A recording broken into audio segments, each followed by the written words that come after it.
everyone, we are here with Antonio Oliva that just won the Spanish Open from Team Nemesis. He's also number one in DB right now, and he's gonna introduce his deck list from the Spanish Open. Yeah, so I play Dracotail like I've been doing for since it came out. I was playing a weirder version. I'm sure a lot of people are a bit more knowledgeable now that I shared a document with pretty much my thoughts on the entire deck. It'll probably be linked in the description so you can check it out, and there I go in depth about every card choice. It's had a very good response from the community. I'm very thankful that people are interested in what I do and my thoughts when constructing a deck. But yeah, I am very comfortable with Dracotail built this way, and I'm gonna show you what it looks like. As for starters, pretty much this is the same in every list. 5 mana, Lucas Mululu. And then for the big ones, the ratio I choose usually is this one.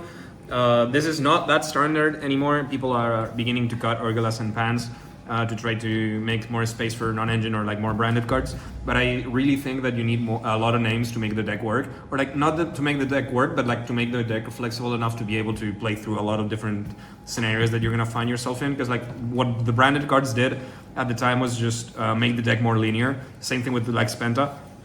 And the Dracotail cards are really what lets you pivot into anything that you want, whereas with the branded cards you're more limited to just more linear plays. So yeah, I just like to play a lot of names.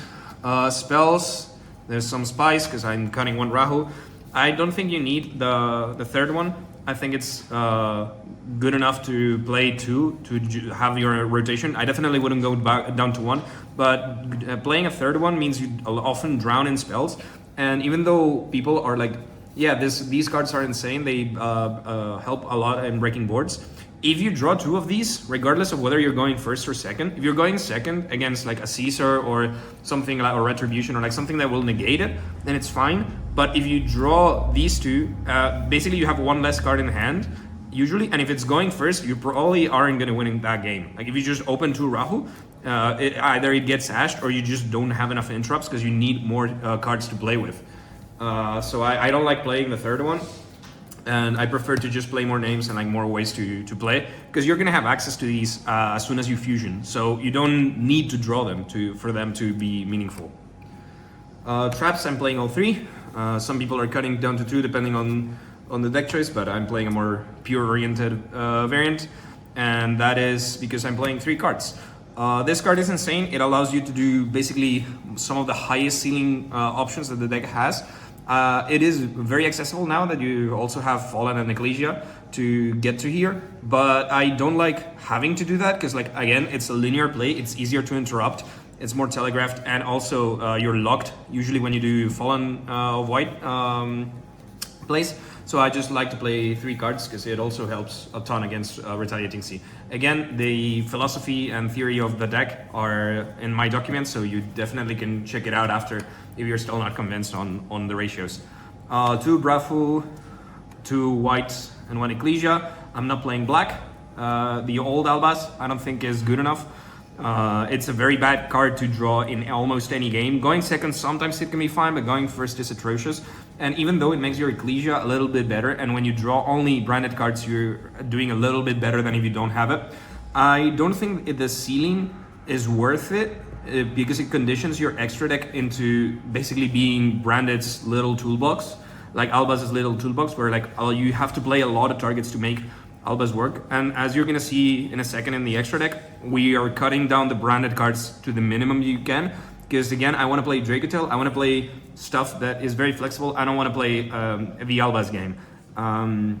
So yeah, no black Albas, no third or second or third Ecclesia either. I'm not a big fan of drawing multiple Ecclesias. I think it's fine as a going second card, but then you start drawing them in multiples and you draw them going first, and they're the worst normal summon in the deck. So yeah, no, not a big fan of the second and third Ecclesias. I am playing one Shroud in main though.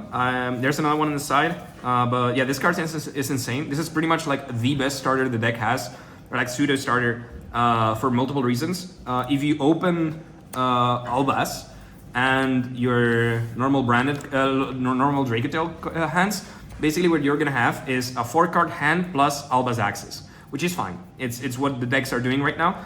But if you open Shrouded and a Dracotail hand, you basically have a 5-card hand and Alba's Axis, and you're not locked immediately. So like it's strictly better. And also because we're playing 3 cards, dumping Fallen of White with Shrouded not only gives you the upstart and the access to the engine itself, but like now card isn't special summon instead of normal, so you get to play a ton of stuff before you have to lock yourself with either Rahu or Fallen of Albas. This is why Branded Fusion is actually not that great of a card in this deck, because there are so many times where I'm going first, I draw Rahu, I look at my hand and I go like, yeah, my combo is going to be better if I don't activate this. So yeah, Shroud is insane in this deck. Like pretty much, this is the card I always want to see going first because it makes everything else so much better. Then one Fallen. I'm not playing 2. A lot of people are playing 2. There's multiple reasons. First, you usually don't need that much in the grand game. Like this is a super accessible card that you can just basically get on like almost any opener, and you don't need to draw it, and you also don't need it for the following turns because you're already gonna have like branded stuff floating, Cartesius floating, your Dracotail cards, so you don't need the extra copy. And drawing this card in multiples is terrible, and going first is not that great either. So I just play 1 for it because you can access it, but like you usually don't want to draw it. As for going first cards, I guess for the last 2 before the hand traps, I'm playing 1 Magna, which probably should count as engine in this deck, and Cold Bite. The reason for the Cold Bite is this deck is insane going second, but going first, it has some weaker hands. I'm sure anyone who's playing Dracotail right now can tell that game 1 going first is pretty much the weakest the deck is going to be. So yeah, I had an extra spot for a card that would make game 1 going first slightly better, and I went with Cold Bite. And also because no one is playing this in the main deck, it kind of catches people off guard. They're not expecting Dracotail to play Cold Bite game 1, so it actually can swing a lot of games. Then hand traps, 3 Fuwa, 3 Ash, 2 Bell and 1 Neb. A lot of people are trying 2 Neb or just cutting Neb altogether, but I think 1 is perfect because usually either you're going to draw into it with Charmies, or you just can search it with some stuff in the extra deck that I'll show you. But 1 copy is good enough. I don't like the 3rd Bell. I think it's a fine interruption, but it's usually terrible in multiples. Where if you draw multiple Fulas, you're perfectly fine. If you draw multiple Ash, you're perfectly fine because you're probably going to be able to activate them in both turns. Bell is kind of trickier. Like against Dracotail, for example, you can activate 2 Ashes, but Bell probably you're not going to activate on the first turn when they're comboing. So yeah, these are the ratios I think are good for the deck. I wouldn't change a thing right now, but of course if the meta changes, I would probably make some adjustments. Then for the extra deck, 2-1-1. Some people are playing the 3rd Thallium, but I think it's becoming quite standard to just play 2.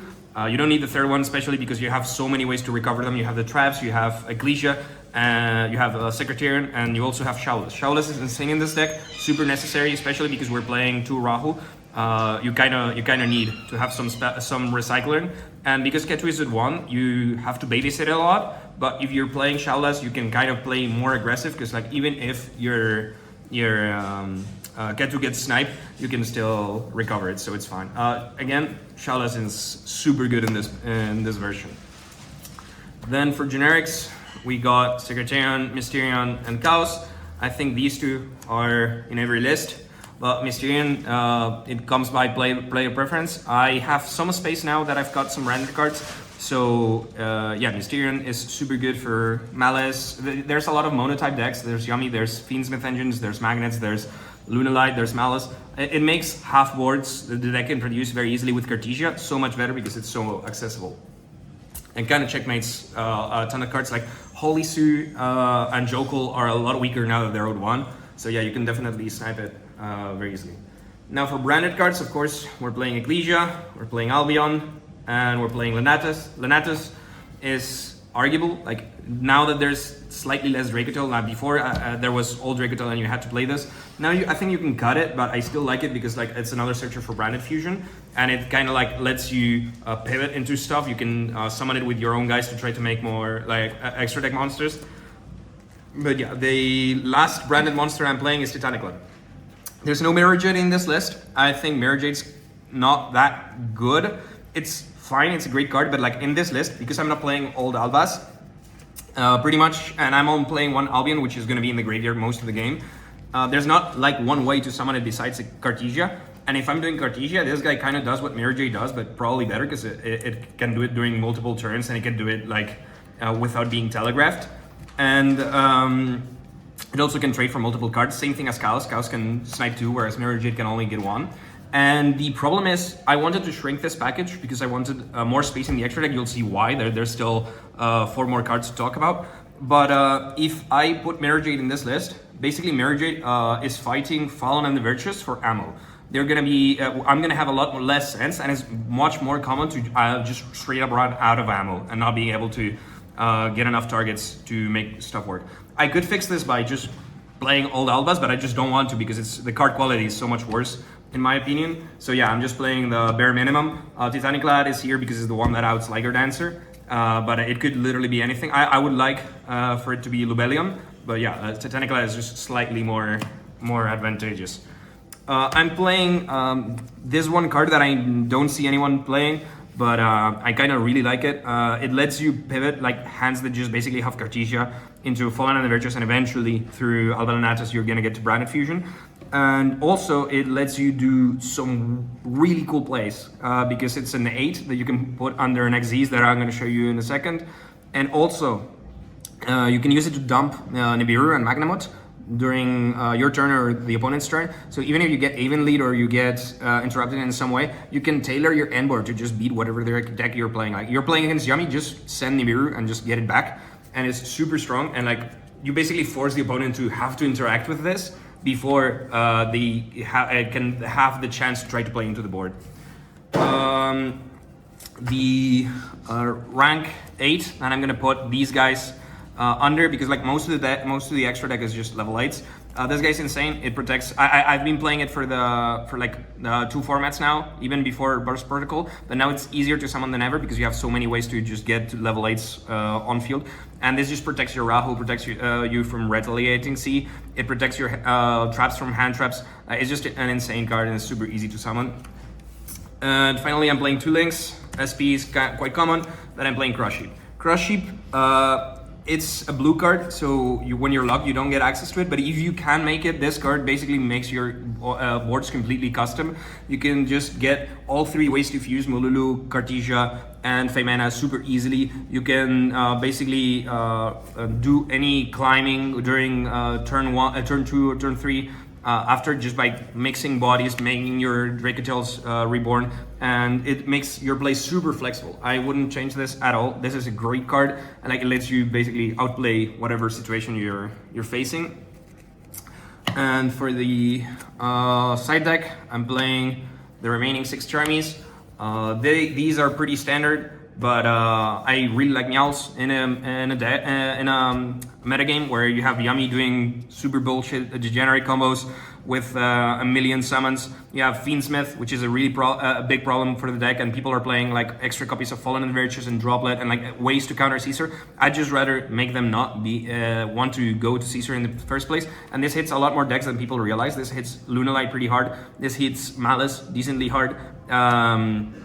This is very annoying for magnets because they have to do weird lines that are weaker into interruption. So yeah, I'm playing Charmies, and that's not all. I'm also playing 2 Phantasmes. Same reasoning. I just want to draw a million cards, make it my hand custom, and then make sure that they're scared to try to play more, and then just resolve a 5-mana and win. So that's 11 draw cards, and usually there's a lot going into my games. And then for some one-offs, we have the Out to Die fight. There's a single one. I'm not playing Pank. I think this is a neat card, and it's also nice for when you drown them in Charmies and they're gonna pass on like a half board. This is a really useful card to deal with what they think there is safe. The third Bell mostly for Dracotail and like some matchups like Memento or it could be fine for Magnet or for Yami.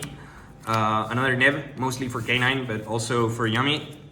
And then the going first cards. So I'm playing Judgment. I'm not playing Dragon's Mind, because Dragon's Mind, the problem is, it's a very nice card, but the way that you enable Dragon's Mind is by fusing, and if you're fusing, you're already winning the game, so you don't care. Judgment is the one that lets you try to fight games where you did not get to play, and those are the ones that you actually need the most help with. I'm playing consistency boosters. As I said, there's a second Shrouded. It's an insane card. I want to see it every game going first. And there's also a second Frixel. Now, this is the one card that people are very contingent about. They don't like the second Frixel because it's kind of a bad name. But you just want more names to be able to play and make your fusions more efficient. And it's a real problem now that Mululu, we've lost a lot more consistency post-ban list. And finally, I'm playing a meme card. So this is Dogmatic, a Lawbringer. It enables Photon Lord super easily. It gives you access to Fallen and the Virtuous. It recycles Fallen and the Virtuous. That's why playing one is not a big deal. You can even like recycle it if you need to. It's just a neat card. I like the way it interacts with Dracotail cards because you can basically get to all of the Alba stuff without having to draw it. And it just basically insulates your board by making Photon Lord. So yeah, this is my last going first card. And that's the deck. Wow, what a really interesting deck list. Do you have any shout out? Yes, so I want to shout out first our sponsor Paris, who also organized the Open, so I'm very glad I was able to win it for them. Of course, I want to shout out everyone in the Madrid community, especially the guys from Nemesis and Birrita. They're insanely friendly. They've helped me a lot through testing and just like staying motivated to keep playing and improving. And yeah, like for me, this victory was pretty much like a victory for everyone in the sense that I wouldn't be here or I wouldn't be talking about this deck if it wasn't because they helped me get good enough to try to get results with. Of course, I have one last final shout out, which is for our cameraman Alfredo, who basically has been with me the entire journey. And I love recording his profiles when he finds success, and I am very glad that he's also filming this one. Okay, thanks. Thank you for your time, and now follow the Nemesis on social media, please, and see you next time, guys.